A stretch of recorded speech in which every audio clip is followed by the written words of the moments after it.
You're more than mountain, and I believe I see it through and love it. You made a way where there was no way, and I believe I see it through and love it. Allô, bonjour, bonsoir, bon après-midi, bonsoir les femmes vaillantes, bonsoir les servantes du Seigneur, bonsoir les éducatrices. Alors, comment ça va? Moi, je vais super bien. Vous savez, je suis beaucoup remplie d'émotions cet après-midi parce que la parole de Dieu m'a beaucoup rafraîchi et j'espère que ça a été le cas pour vous. Aujourd'hui, nous allons commencer quelque chose de... nous allons parler comment aider ou comment savoir qu'on a un enfant, on est face à un enfant hypocrite. Alors, avant de commencer, je suis Mama James, je suis l'une des animatrices de cette page et c'est un plaisir pour moi d'être des vôtres. Aujourd'hui, je ne sais pas quel temps, à quel moment cette vidéo t'atteindra, mais je suis ravie de voir, de faire ta connaissance. Si tu es passé par ici au hasard, tu veux aller dire c'est le hasard, mais c'est pas du hasard, c'est de la grâce de Dieu. Et je sais que il a voulu que tu sois ici pour peut-être partager avec nous tes connaissances ou aussi recevoir quelque chose de nous. Alors aujourd'hui, comme je disais tantôt, nous allons commencer un nouveau sujet. Nous n'allons pas continuer ce que nous avons vu la semaine passée. On se laisse diriger et conduire par le Seigneur à travers son esprit. Où nous allons parler comment connaître un enfant qui est hypocrite. Comment détecter ce genre d'enfant. Voilà. C'est que Dieu nous dit quelque chose dans Proverbe 20 à partir du verset 11. Qu'est-ce que la Bible nous dit?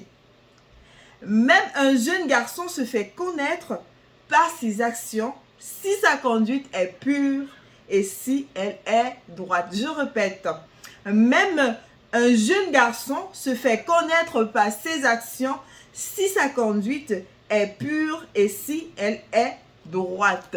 Ça, c'est ce que la Bible nous déclare. Tout jeune enfant montre sa conduite si elle est bonne ou si elle est mauvaise.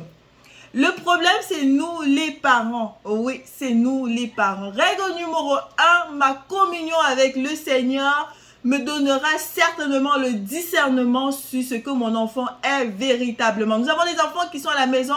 Oh, merci Seigneur. Oui, il parle de Dieu avec douceur. Mais lorsque l'enfant sort, ça devient autre chose. Nous avons souvent entendu des enfants, des jeunes filles changer des vêtements à l'extérieur, des garçons fumer, tout ça. Même les jeunes filles aussi, la drogue et tout. Mais lorsque nous sommes en communion avec le Seigneur, il nous montre toutes ces choses. Parfois, vous allez par exemple vous coucher et vous avez une pensée, va regarder dans la chambre des enfants. Et lorsque tu vas dans la chambre des enfants, wow, tu dis quoi? Qu'est-ce qui se passe là? C'est le Seigneur qui nous donne ce discernement parce qu'en fait, lui, il voit tout. Et justement, c'est celui que nous reposons pour éduquer nos enfants. On n'a pas cette capacité de voir ce que l'enfant fait à l'extérieur lorsqu'il n'est pas avec nous. Mais Dieu, lui, il voit tout. Voilà pourquoi, mes chères mamans, méditons la parole de Dieu, lisons-la, prions. Et surtout, pratiquons-la. Parce que lorsque nous ne la pratiquons pas, ça cause aussi un autre problème. Deuxième règle numéro 2. Dans le, je crois que c'est deuxième ou troisième épître de Jean. L'apôtre Jean peut parler de la dame élue et de ses enfants qui marchent dans la vérité. Je rappelle, il n'était pas là, mais il a sûrement peut-être témoigné ou lorsqu'il était là-bas. Mais aussi, c'était ce qui se disait, ça ne se cachait pas. Si nous allons dans le deuxième épître de Jean, c'est toujours bon de lire. Je me suis fort, verset 4, je me suis fort réjoui d'avoir trouvé de tes enfants marchant dans la vérité comme nous avons reçu le commandement de la part du Père. Je répète le verset. Je me suis fort réjoui d'avoir trouvé de tes enfants marchant dans la vérité comme nous avons reçu le commandement de la part du Père. Il est important, mes sœurs, que nous recevons aussi le témoignage de nos sœurs à l'extérieur. Nous, les femmes, nous avons souvent une mauvaise habitude lorsqu'on nous parle de nos enfants. Lorsqu'on dit que notre enfant, quelqu'un nous dit, ma soeur, j'ai vu ton enfant, fais ci. Alors je me replie, je me fâche. Parfois, je dis même, je t'ai pas demandé d'être le gardien de mon enfant. Je réponds durement. Mais c'est une erreur fatale parce que le témoignage extérieur est très important. L'enfant que je vois à la maison n'est pas toujours l'enfant qui est à l'extérieur.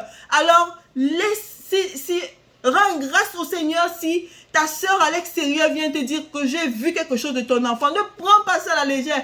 Même si l'enfant, ce que tu vois l'enfant, parce que les témoignages qu'on reçoit, c'est complètement différent de l'enfant qu'on a.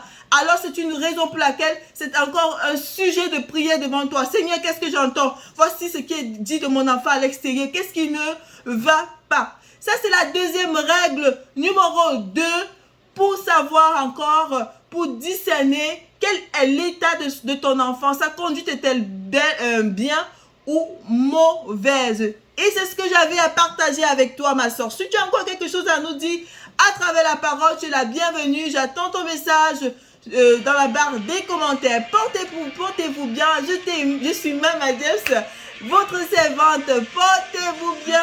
Bye bye, bye bye, bye bye, bye bye.